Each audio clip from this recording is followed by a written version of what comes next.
In this video, we're going to do a few extra examples of graphing transformations. So we're going to take our library of functions and shift the graph around and then have its new transformed form. So let's just find the first example here. Okay, so this one here. So we want to graph the function f of x is 1/2 x all to the power 2. Okay, so this, because of the square here, we're transforming the graph of y equals x squared. Okay, so let's just draw that initially. So we know this graph looks like that. Okay, so this is the point 1, 1. This is the point 2, 4. We have 0, 0, negative 1, 1, and negative 2, 4. Okay, now this transformation is going to transform the graph as a horizontal expansion. Okay, so here we're going to divide the x values by 1/2. So when you divide by 1/2, that actually means we multiply by 2 instead. Okay, so the point at 0, 0 is going to stay at 0, 0 because 0 times 2 is still 0. Okay, but the point 1, 1, we're going to take the x value and we're going to times it by 2. So that's going to be the point 2, 1. Maybe I'll do that in a different color. So this point goes to that point. Similarly, negative 1, 1 goes to the point negative 2, 1. So we multiplied it by 2. So 2, 4 is going to go to the point 4, 4. And negative 2, 4 is going to go to the point negative 4, 4. Okay, so our new graph is going to be horizontally expanded. So we're pulling the sides horizontally, and it's going to look like that. Okay, so this is the graph of just x squared, and this is the graph of 1/2 x all squared. Okay, now we could have actually done this a different way. So 1/2 x all squared is the same as 1/2 squared times x squared, which is the same as 1/4 x squared. Okay, so we could have actually done it as now that it's on the outside, so not with the x squared, not squared with the x, it's a vertical compression. Okay, so it's like pushing the graph down. So the graph's going to be the same, but the points might be a bit different. So let's draw our initial graph again. Okay, so the y equals x squared graph. Okay, looks like that. Okay, and now we want to, so here we're going to multiply the y values by 1/4. Okay, so the, let's get the colors here. Okay, so the 0, 0 is again going to stay at 0, 0. Okay, so that point is blue. Now this point at 1, 1 is now going to be at 1, 1/4.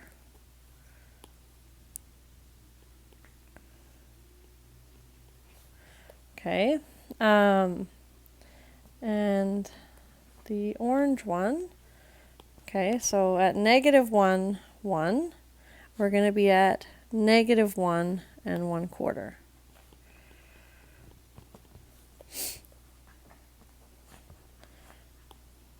At 2, 4, Okay, so we divide by 4. It's actually going to be at 2, 1. Okay, so that point is going to be 2, 1. Okay, and negative 2, 4 is going to be at negative 2, 1. Okay, so you can see the points we get are a bit different, but the shape they make is exactly the same. Okay, so it's going to come, I guess I'm not very big, it's going to come out like that. Oops. And like that.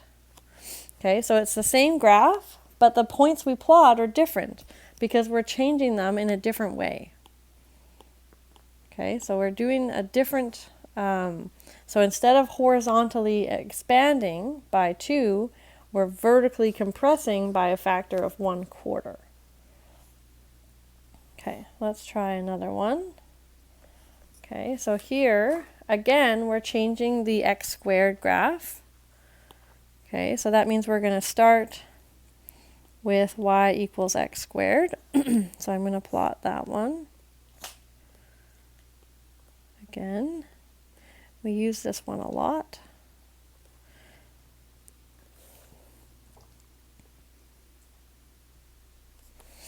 Okay, so that's our y equals x squared graph. And now I'm going to go this way first.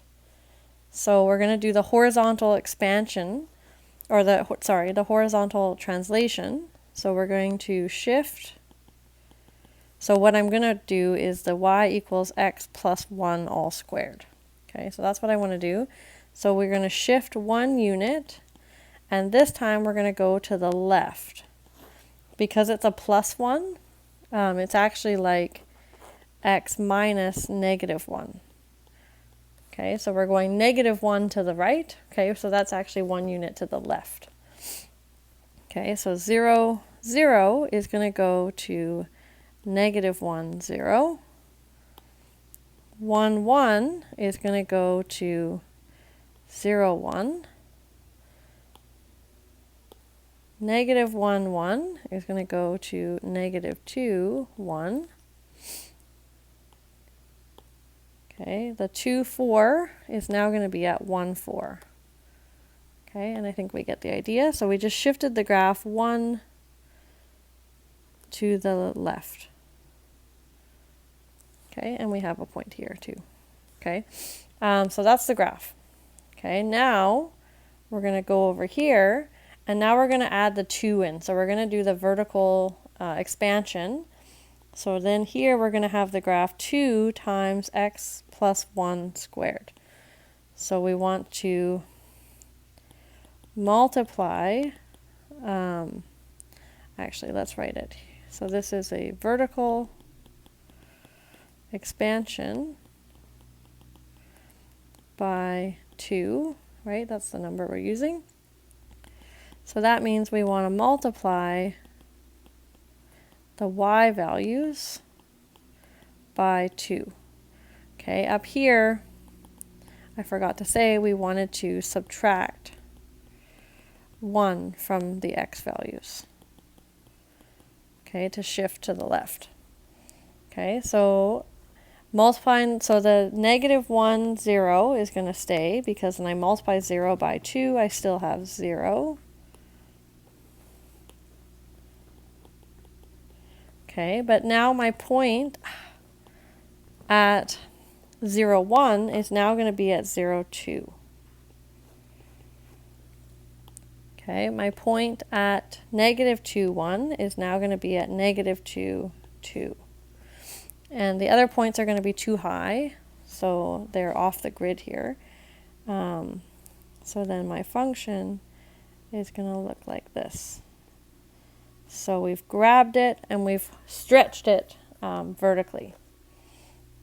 Okay, now for the last transformation, so now we go to this last graph. Here's where we do the minus 3. Okay, so that means it's a shift down because it's minus by 3. So we're going to subtract 3 from the y values because we're shifting vertically. So that means negative 1, 0 is going to go to negative 1, negative 3. Okay, negative 2, 2 is going to go to negative 2, negative 1. Okay, 0, 2 is going to go to 0, negative 1. And then up here we should have had a point. Let's see if the green point. Okay, so it was at 1, 4. Okay, so up here the green point should have been at 1, 8. Okay, so then here when I subtract 3, it should be at 1, 5, which I think is just on the grid here. So we can have that green point again.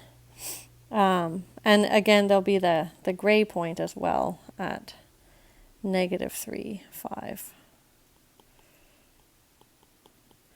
Okay, but now we can connect them.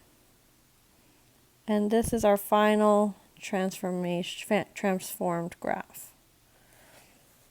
Okay, so that's what it would look like.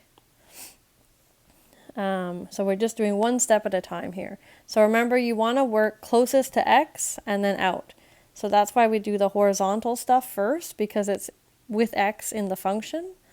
And then we do the things that are multiplied by the function. So that's the vertical expression compression. And then we do the vertical shifts at the very end. Okay, so that's always the last step.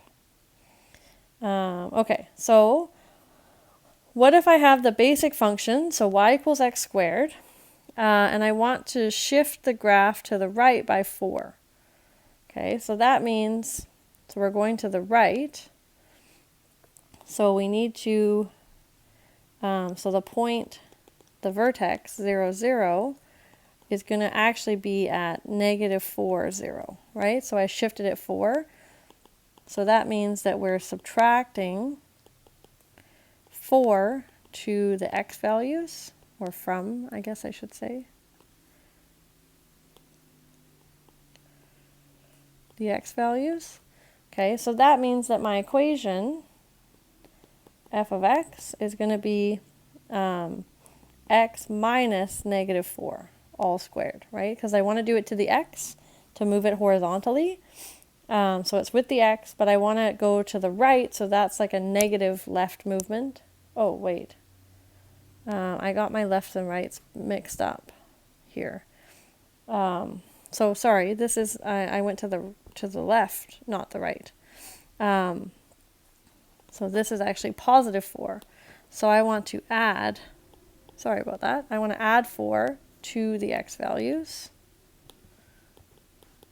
Okay, which means that this is not that. The movement to the right is the minus 1. So I want to do x minus 4 squared, because then when I plug in 4, I get the y value 0. Okay, so this would be the equation for that transformation. Okay, let's try another one here. That's the order. Okay, so here's one. So similar to one we just did, so hopefully I don't mess this one up. So here we're starting with the basic graph, the cube root graph. Okay, so I have y equals cube root of x. And I want to apply each of these transformations in the order. Okay, so what is the function of the final graph? Okay, so we're going to do them in the order. So if I reflect about the x-axis, so that means that I want to move everything that's above the x-axis below the x-axis.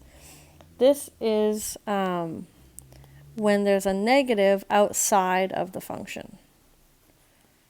Okay, so that's going to be, so it's a vertical sort of reflection instead of in the horizontal plane. So it's going to be on the outside. Now I want to shift right 3 units, so I'm going to take this equation and shift it to the right. So that is, so I still have the negative, but if I'm shifting left or right, it's going to be with the x. Okay, and I'm going to the right, so that's a positive movement, so it's going to be x minus 3 inside the cube root. Okay, and then finally I want to shift down 2 units, so that goes on the outside. So I take the one before, and oops, that was a 3 there, and then I just shift down 2 units. Okay, so this would be the equation for that, for all 3 of those movements in that order.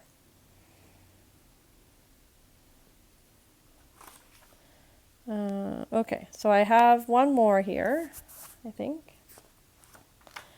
So here we're working with, so I mentioned in the previous video, so you were aware, we're working with the reciprocal graph. Okay, so what this is, if g of x is that, is, so maybe I should write here, let's do it in pink here. So if f of x is the 1 over x graph, okay, then this part is f of x plus 1, or x, yeah, I guess I should have used the first part. Maybe I should move it. So here, this part is f of x plus 1. Okay, so then it's actually negative 2 times f of x plus 1. Okay, so that so that's enough. So we're going to start with the graph y equals 1 over x. Okay, so we know what that one looks like. It has a vertical asymptote and a horizontal asymptote. It goes through the point 1, 1 and the point negative 1, 1. And then it looks like that shape. Okay, over here and over here. Okay, so that's our original. Okay, so now we're going to go over here and we're going to do the horizontal movement. So on this one, I'm going to have y equals 1 over x plus 1. Okay, so this is a shift left by 1. Okay, so that means we subtract 1 from the x's. Okay, so that moves the asymptotes as well, or at least the vertical one here. So I shift the vertical one, okay, 1 unit to the left. Okay, the horizontal one stays the same. And then, maybe I'll make this one. So the point 1, 1 is now going to be at the point 0, 1. And the point negative 1, 1 is going to be at the point negative 2, 1. Okay, and then I have the same shape graph.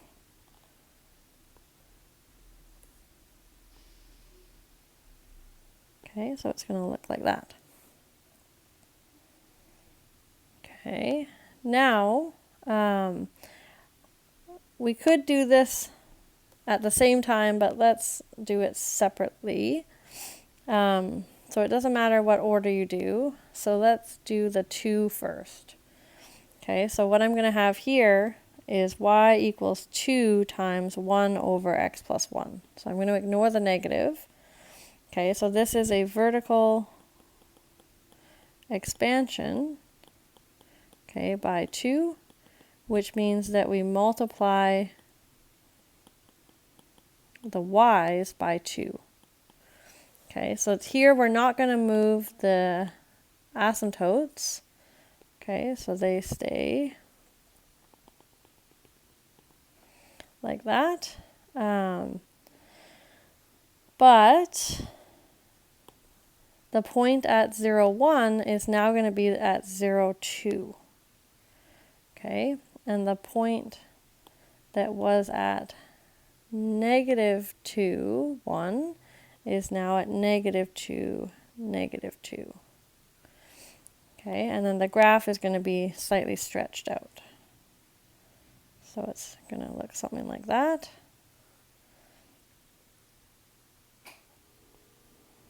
So it's going to approach the vertical asymptote maybe a bit faster, but the horizontal one maybe a bit slower. Okay, it looks something like that. Okay, now the last step here is the negative. So now I have negative 2, 1 over x plus 1.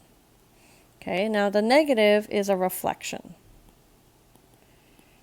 And because it's on the outside, it's the reflection over the x-axis. Okay, so you can think about this the same way we did the step before. We multiply the y values by -1. Okay, so instead of being positive, they're now going to be negative. The asymptotes are going to stay the same. Okay, but the point at 0, 2 is now going to be at 0, -2. And the point that was at -2, -2 is now at -2 and 2. Okay, and all the points that were above the x-axis are now below the x-axis. So my graph is going to look like this. And like that. Okay, so that's our final graph. I think you could have done these last two steps together by multiplying the y's by -2, but technically they're doing different transformations, so doing them separately can be useful as well. And then this is actually our final one, which was -2 over x plus 1. Okay, so that was the graph that we were looking for. So those are a few examples using transformations.